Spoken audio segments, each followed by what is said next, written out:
We may have just discovered signs of seven alien civilizations in our own cosmic backyard, right here within our own galaxy. Welcome back to Galactic Gregs, the channel where we keep our heads on a swivel and eyes up in the deep sky. Today, we're diving into one of the most mind bending discoveries in the search for extraterrestrial life. A multinational research team spanning Sweden, India, the United States, and the United Kingdom have come up with a new strategy to hunt for Dyson spheres. And after scanning millions of cosmic objects, they think they have found seven good, strong possible candidates. Well, let's get into it. First, what is a Dyson sphere? To set the stage, a Dyson sphere is a hypothetical megastructure first imagined by physicist Freeman Dyson way back in 1960. And yes, that was the year I was born. That's how old this stuff is. And I have met Freeman Dyson, great man. Anyway, inside, he's passed away now, unfortunately. Instead of instead of one giant shell has been depicted in some science fiction movies like Star Trek for a Dyson sphere. He first imagined that this would be a vast swarm of orbiting collectors around a star. Basically, an astro-engineering project on a solar scale. The purpose? Well, quite simple. A civilization that technologically advanced would need colossal amounts of power. So they'd wrap their star with orbital structures to capture almost all the energy output. If someone is doing that out there, the techno signature we would see wouldn't be visible light. It would be the heat the structure gives off, the waste heat, infrared. Now, to kind of back this up, this whole idea of the Dyson sphere is uh, what we look for in a Kardashev Type 2 civilization. A Kardashev Type 1 civilization, which we haven't quite yet mastered, would be a civilization that would master the energy of a planet, of the entire planet. And then this is in energy terms. There's other terms we should measure civilizations by. A Kardashev Type 2 civilization would be capable of mastering the entire energy of a star. Now, there is something to go into here because he was seeing this as a energy collection. Now, it's possible that if the civilization acquires 0 point energy, they wouldn't necessarily have to uh, uh, harness the entire energy of the star to run their civilization, but they still may want it to provide light for biological habitats, which we'll go into that in a minute. So there's still a reason to do this. So let's talk about this new search here. Now, this is where things get exciting. A group of scientists led by Matis Salzo of Uppsala University has launched a systematic search for these signatures. This is Project uh, Hephaistos, Hephaistos, and it's named after the Greek god of fire and the forge. So, in a recent paper, they describe a merger of data from three massive deep sky surveys. One of these is ESA's Gaia Stellar Catalog. One of them is the 2MASS infrared database. That's the 2MASS. And then there's NASA's WISE infrared sky survey. So they combine this. Together, these three gave them around 5 million objects to investigate. So their goal was to identify stars that appear to have excess mid-range infrared radiation. Exactly what you'd expect from a partially completed Dyson sphere radiating waste heat. As they put it, this structure would emit waste heat in the form of mid-infrared radiation that, in addition to the level of completion of the structure, would depend on its effective temperature, or the temperatures of all the different pieces of it. So, that's what they mean by collective temperature.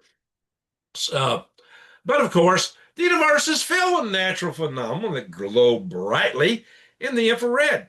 Dust clouds, background galaxies, gas nebula, and much more. So the team built what they described as a specialized pipeline designed to isolate only the most unusual candidates. They explained, pardon me, this pipeline has been developed to identify potential Dyson Sphere candidates, focusing on detecting sources that display anomalous infrared excesses that cannot be attributed to any known natural source of such radiation.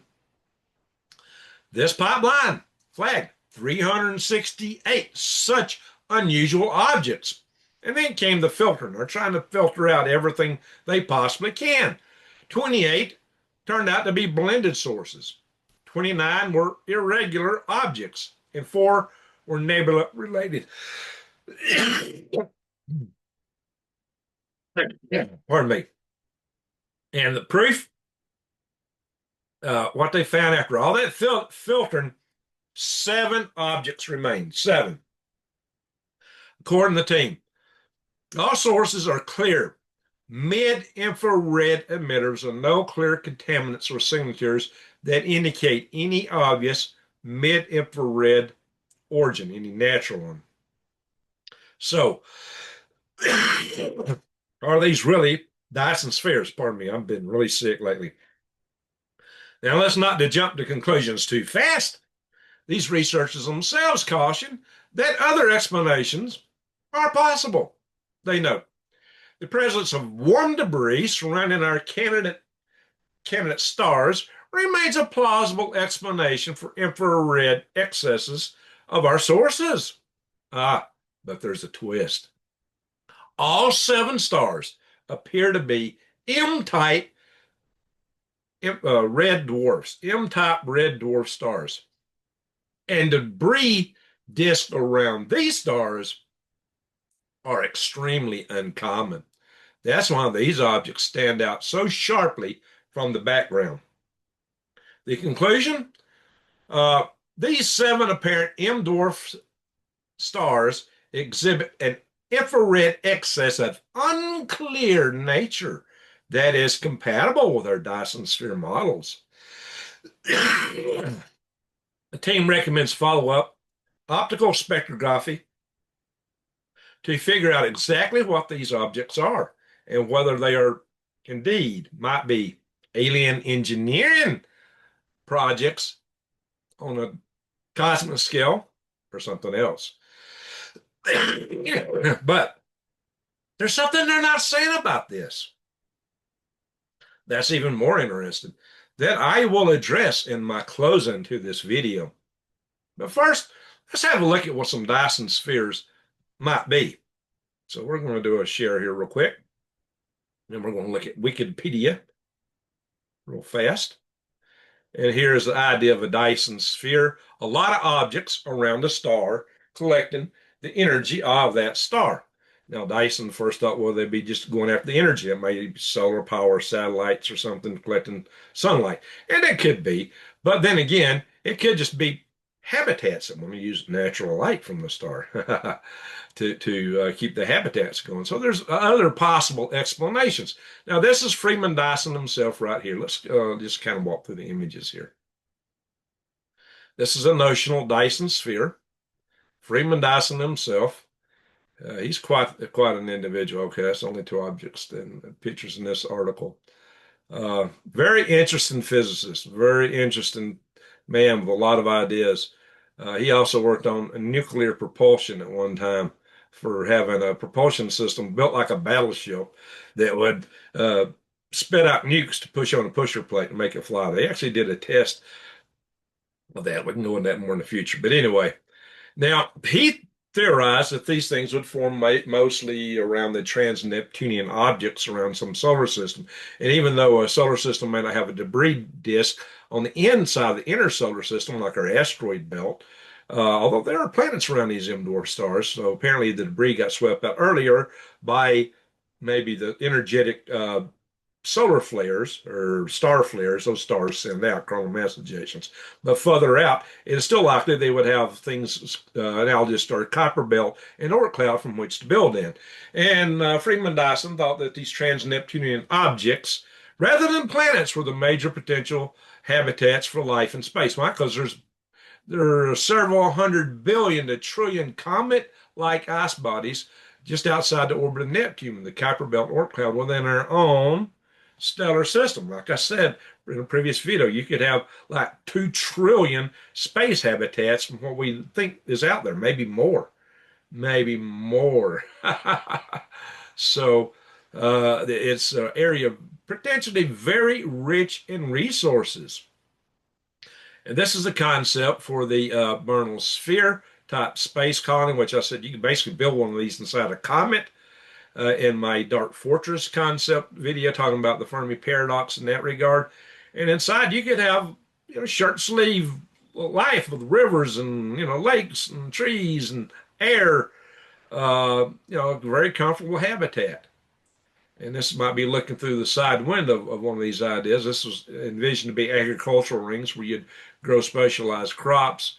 This was the idea of mining an asteroid to produce some of this stuff to build Bernal spheres and large solar collectors to beam power to Earth. And that's a mass driver moving an asteroid, kind of like what I had depicted in my previous video thumbnail. So let's escape that one. And we'll look at some other ideas, what might populate the area around the Dyson Sphere. It could be habitats like this Stanford tourist concept, which takes the Bernal Sphere idea and just kind of spreads it out larger so that you can have basically the same size of internal volume for a city of about 10,000 people and rotate it at 1 RPM for a comparable centrifugal gravity. And you can see it's got a mirror to reflect sunlight to the inside where they got chevrons that reflect light only inside the habitat itself, but to give radiation shielding. And they show other structures. There's the mirror, a Stanford tourist, and some attached structure hanging above this adjacent one. And again, the solar power satellite concept, real popular back in the 70s. This is looking inside, what one might look like on the inside. And there's the chevron radiation shields that let the light through in the top. So a lot of thought has gone into these concepts for how to build these type of habitats and various things using resources from the moon or asteroids and how to start building them up, for example. And that's a cutaway view looking inside one. So these could be very beautiful habitats, and that's not all. Gerard K. O'Neill had an idea for eventually we could build habitats. Now, this was with 1970s bridge building technology concepts from the 1970s. Habitats 4 miles in diameter, 20 miles long, with vast ecosystems inside of them. Very exciting idea for these type of habitats. Now, why is this one not scrolling through the other pictures? There we are. Yeah, this could be the inside view of one of these. They would have mirrors. It would face the sun. You'd have 2 of them counter rotating, so the gyroscopic action wouldn't prevent you from pointing it at the sun. And this, so it'd have mirrors outside, a window, and then a land area on the opposite side of the window in each case. So 3 sections in here where you can look out and you can see space. You can have clouds, weather, rivers, lakes. Pretty exciting idea. Now, there's been other candidates for these Dyson spheres suggested, such as Tabby Star. This was suggested as a potential. Now, also is now this is a F-type main sequence star, which makes it pretty interesting. But it does have a red dwarf, companion. But it's been kind of dismissed as a Dyson sphere because some people think it's just a bunch of orbital debris floating around it. But that's not proven. It could still be a Dyson sphere.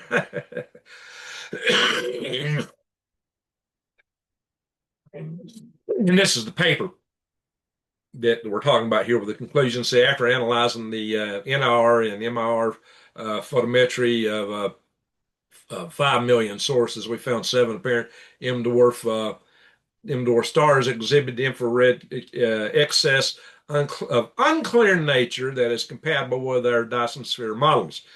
So they go into there and they talk about this there. And you can see this paper. I will try to include a link to this paper for your edification below. This goes quite into what they looked at, some of the candidates, their methodologies.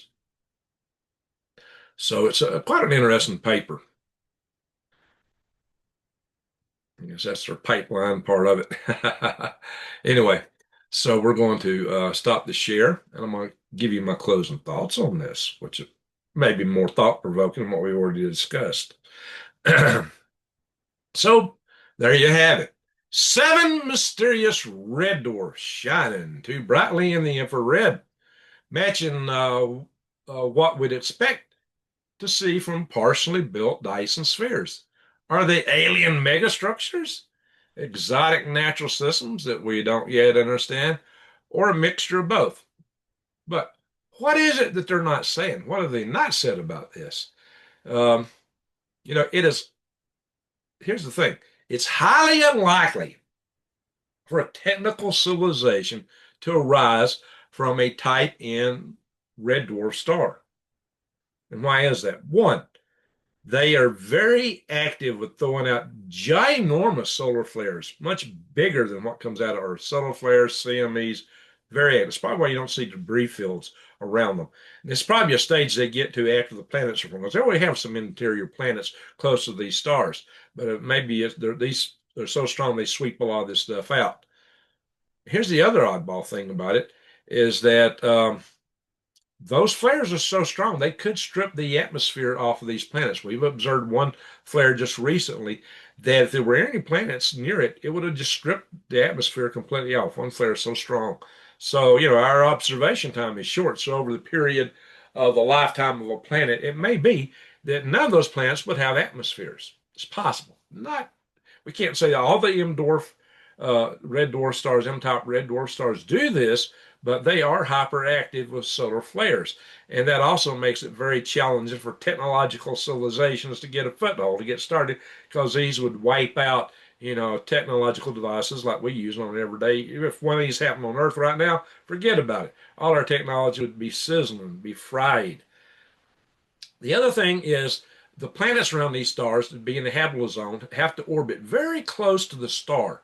And they would tend to be gravity locked with one face facing that star always. So you're going to have one hot spot on one side and one really cold spot on the other side. So if it does have air, the air would all converge on the hot spot where it would rise rapidly and form a huge vortex like a ginormous hurricane. It would all go around the planet and drop on the other side over the cold spot. Of course, that would bring in warm air on that side, but it, so it would be a very dynamic, highly windy planet that it would only maybe be a ring around that planet where things are truly habitable between extreme heat and extreme cold. How big that ring would depend on a lot of factors like how thick the atmosphere would be, if it has an atmosphere, and such things, which we really just don't know. Now, if it's a big world, and we think that we've seen some that are maybe 2 times the size of Earth, and if they're water worlds, the water would definitely be a mitigating factor for that, and maybe organisms could arise in the water. But to be a technological civilization, you need to be able to harness fire to make wires and structures and spacecraft. Without that, you're not a technological civilization of the type that could actually spread to the stars. So it would be highly challenging for any civilization to arise around an M dwarf star. Perhaps impossible. Perhaps absolutely impossible. But that doesn't mean that an already developed civilization couldn't go there and find vast resources to develop out of whatever Oort cloud might be further away from the star. Remember, it's not a big giant on a star, so it might actually have a fairly dense Oort cloud because once those flares dissipate, it may have very little effect outside that early, close in disk that formed the initial planets. So, case one, they're not likely to have had civilizations arise there. But that also has another meaning. And this is where it gets interesting. The other meaning is that if there are Dyson spheres around these stars, the chances are that ET civilizations are spreading. They're spreading. throughout the galaxy, and they're colonizing these stars. Oh, now that gets interesting. It brings us back to Fermi paradox. So, why are they not here? Maybe they are, and we just don't know it. Maybe they're hiding in our Oort cloud. hmm. Anyway, the other the other proposition would be that, hey, this is wrong, that civilizations can arise around these. And if so, that would mean that these civilizations would be far more common than we thought, because there's 10 times more of these stars than there are stars like our sun. That would mean the space could be crawling with critters. Well, yeah, but they got to be techno critters to be of real interest to us, right? And in terms of being able to pose visitations to our world, perhaps threats to our world. So these are all things to think about, all things to take in. So, Greg, would not a Dyson Sphere prove the dark forest and the dark fortress, my concept, wrong? Not necessarily, because they'd be building around stars they didn't originate around, for one. And two, it might be that once you really have metastasized your civilization and grown and built 1 trillion dark fortresses or more, 1 to 2 trillion dark fortresses around your star, you may deem it nobody's going to mess with you. You can go ahead and live on that home planet in the middle, or build a Dyson Sphere. You can show off where you're at, because you're going to be so powerful, no one would dare mess with you. That could be it, power through strength, but also hiding at the same time, because finding them all, eliminating them all would be quite a task for a civilization that has metastasized through space, colonizing a lot of Oort clouds. So they may be there, and maybe they are here. Maybe they're checking up on us. Halo 3i, Alice, what are you? They would hide in the comet, wouldn't they? Anyway, hey, I don't know, my friends. It's just a rock. But interesting. But so there you are. Far more common, or they're metastasized and spreading, if these are indeed Dyson spheres. Just some interesting thoughts to ponder. As always, the universe leaves us with more questions than answers. But that is exactly what makes it exciting, yes? If you want more deep space mysteries and cutting edge research delivered straight to your prepping bunker or off grid homestead, if you're into that, or just knowledge about what might be coming to you from the skies, keep checking up with Galactic Gregs. So, and I'll put a video up here. I'm going to show the Dark Fortress link again, just so that you can have a look at it and think about it. Also, I did a video on mining space. You need to check that out. That's really important. So until next time, keep your eyes on the skies, because we may not be alone. And we might just be seeing the handiwork of someone who's far more advanced than us. So stay tuned for more to come. Well, that I'm going to say subscribe, bang the bell, and click all, and thank you for watching. Greg out.